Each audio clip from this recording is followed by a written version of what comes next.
bakunzi b'urubuga rwa Vuga Yesu TV ndabaramukije mu izina rya Yesu Kristo umwami wacu. Uyu munsi ngomba dusangire ijambo ry'Imana, ijambo ry'ubuzima, ijambo ryahumetswe n'Imana. Mbere yuko tuganira ijambo ry'Imana, reka tubanze dusenge. Mwami Imana yacu, ndagushimiye urukundo rwawe, ndagushimiye imbabazi zawe, ndagushimiye kugira neza kwawe, ndagushimiye ko atawuhwanye nawe, ndagushimiye kuko warereje n'umunsi wawe kukiri, uko wamikora ibitangaza n'umunsi uracyabikora. Mu izina rya Yesu Kristo ndasengeye wari wese azokumvira ijambo ryawe, uzumugirire neza, uzumuhezagire, uzirimubere inyishu y'ibibazo byiwe byose.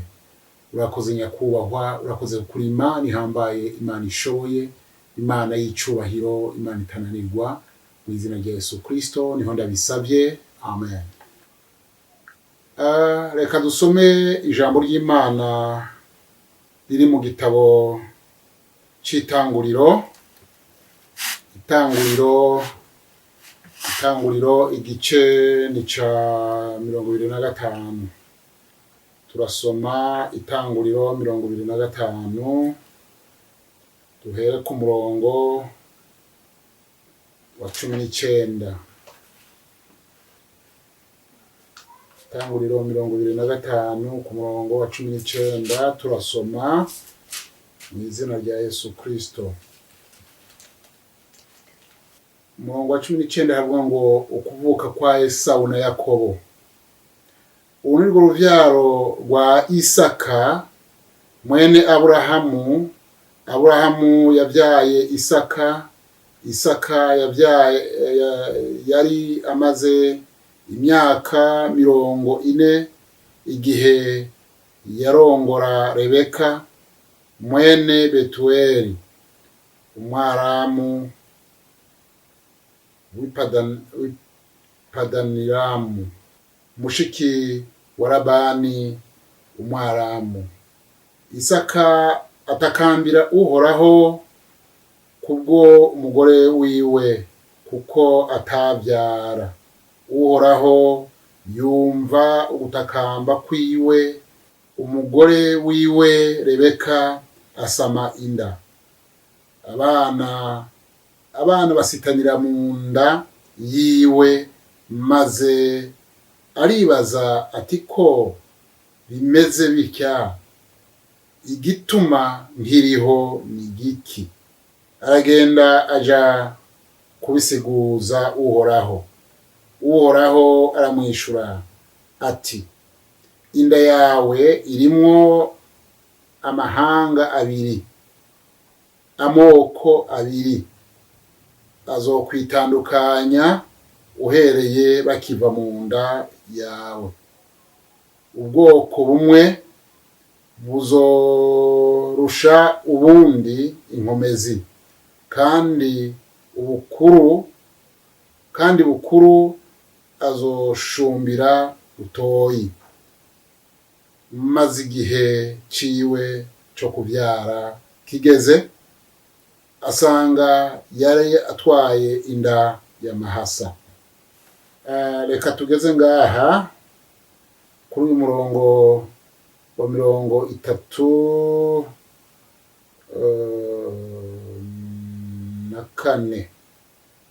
Umurongo wa 34. Duhere ku murongo wa 27. Haravuga ngo abahungu barakura, Esau aba umuhigi w'umuhinga w'umunyeshamba. Yakobo we yaratekereza yibera mahema, kandi Isaka yakunda Esau kuko yama arya ku nyama yazanye avuye guhiga. Rebeka we yakunda Yakobo. Umunsi umwe Yakobo ateka ibyo kurya, Esau arinjira avuye mu ishamba ashonje acitse intege. Esawu abarira Yakobo ati ibyo bitukura mbibyo, aramubarira Yakobo ati mpase utwo ntamira kuri ibyo bitukura utetse kuko numva ncitse intege. Nicyo cyatumye yitwa Edomu. Yakobo aramwishura ati kiretse ubanje kungurira nkegukira kuba ubusamuragwa mu gishingo cawe. Esawu aramwishura ati raba ngira mve, none ibyo kuba samuragwa bizomarira iki? Yakobo aramwishura ati banza undahire. Aramurahira agurisha na Yakobo ibyo kuba samuragwa. Yakobo araheza aha Esawu umutsima n'ibiharagi, nuko ararya aranywa yivira hasi arigira. Uko niko Esawu yakengereye ibyo kuba samuragwa. Imana idufashe. Hano nuko tumaze kumva iri jambo ry'Imana, narihaye uwo mutwe uvuga ngo kwanjanjwa, kutamenya agaciro k'Imana yakuvuze ko. Abantu benshi ntibamenya agaciro k'Imana yavuze. Hari icyo Imana yavuze kandi yakivuze kuri buri muntu wese. Ni ukuvuga iyo Imana ivuze ntiyivuguruza. Twumvise aba bantu babiri, twumvise Esawu na Yakobo. Esawu yari umurimyi, Esawu yari umuhigi, Yakobo yari umurimyi. Igitabo cy'Itanguriro ni igitabo gikomeye cyane. Abahinga n'abashakashatsi bavuga ko ari igitabo kidonda ibyabaye. Esawu yanjanjwe ku mugisha wo kuba samuragwa. Ntiyamenye icyo Imana yamugize, kuko Imana yari yamugize samuragwa, hanyuma abyanjanjwa ko. Twamaze kumva mu ijambo ry'Imana ko Esawu yakundwa na se Isaka, Yakobo agakundwa na nyina Rebeka. Hanyuma hagera igihe Isaka abwira Esawu ati genda guhiga uheze unzanire inyama ndye, uteke inyama z'icumbe ucunzanira ndye, hanyuma ndaguhezagire. Ibyo yabivuga nyina wiwe yumva. Nyina yarumva ko Esawu agomba kuronka umuhezagiro w'ubusamuragwa. Araheza abwira Yakobo umuhungu wiwe, aramubwira ati umva, Esawu agira ahezagirwe, agira ronke ubusamuragwa. None rero amugira inama ati genda ubage intama uheze wambara ubwoya, wambara urushato, niyagukora kora ko atakibona araca yibaza ko ari Esawu. Abikora gutyo, hanyuma araheza arateka inyama nkuko yari yamubwiye nyina, nkuko nyina yari yamubwiye. Inyama ziricumba, agenda kwa Isaka. Isaka akorakoye yumva umubiri ni Esawu. Mugabo aravuga ati ijwi ni Yakobo, ariko umubiri ndumva ko ari Esawu. Hanyuma ararya, amaze guheza kurya aramuhezagira.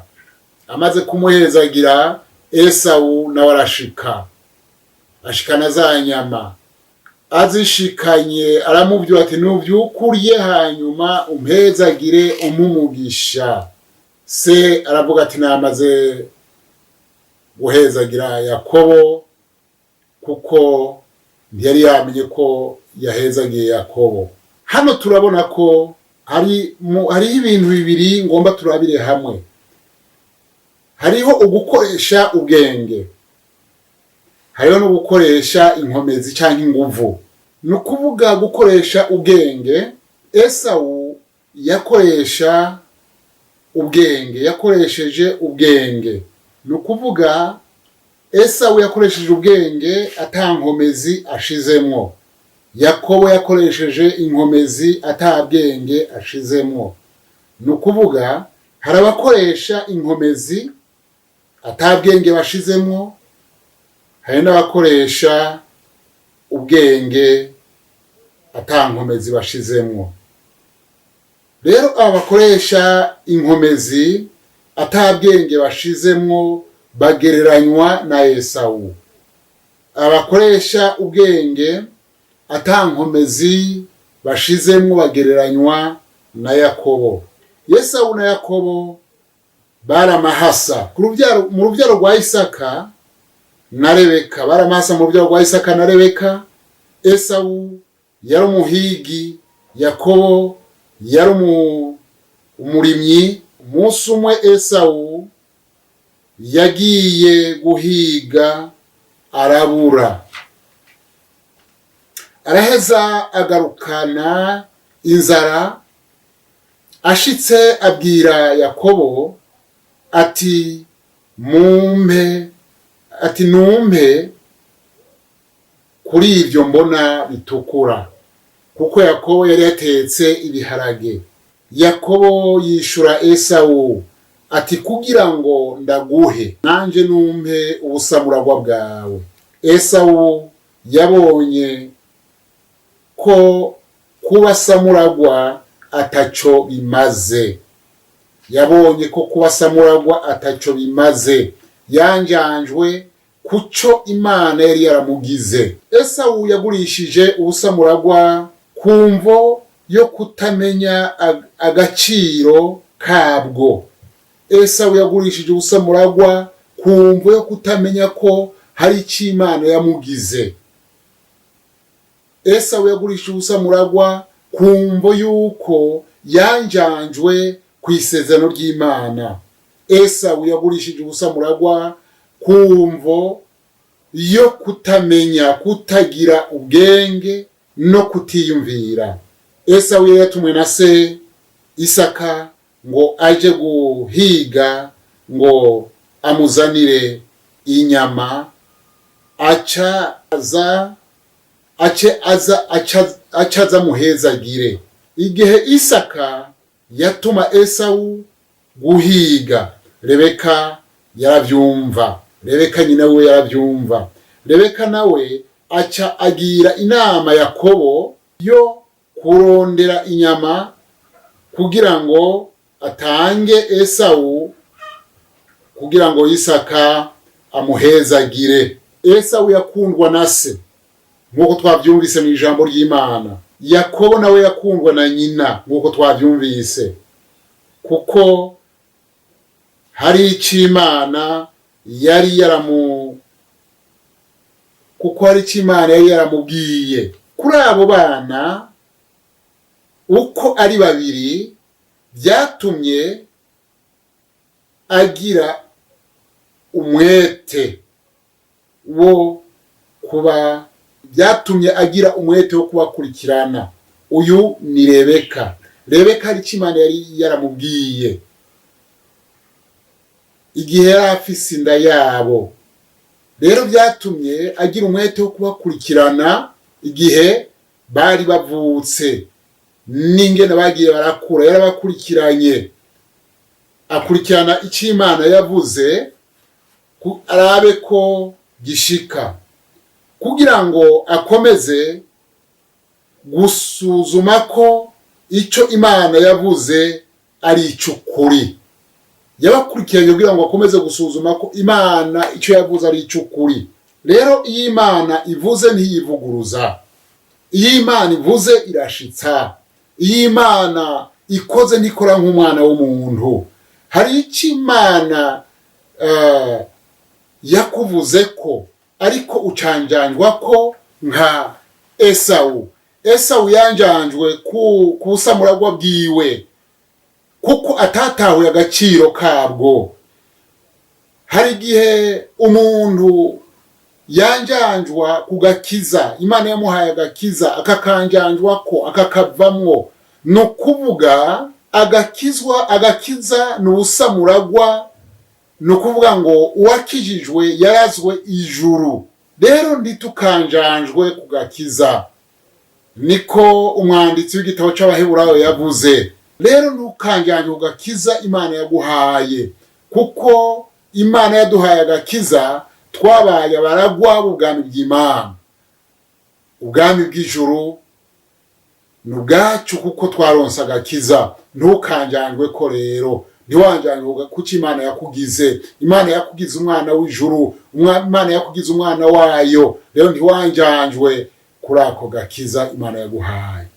Nshuti yanje, muri iki gihe abantu benshi bariko baranjanjwa, muri iki gihe bariko barava kuko Imana yabagize. Imana yabagize abami n'abaherezi, Imana yabagize abakomeye, Imana yabagize abaragwa. ariko uyu munsi abantu benshi bariko barava mu isezerano ry'Imana. bene data, komeza, naho bikomeye komeza, naho hari bigoye n'ukomeze, naho hari biguca intege n'ukomeze, ntucike intege, komeza uje imbere, kuko imbere ni heza, umwami nabahezagire. mwari kumwe na mwene so Nimenya Emmanuel. ntimwibagire gushirako sabone atarakora sabone, kandi ntimwibagire gusangiza abandi ubutumwa bwiza. Imana ibahezagire, Imana ibahe umugisha. reka dusenga Imana. ndagushimiye Mana yanje, ndagushimiye kuri Imana y'igitangaza, Imana y'icubahiro.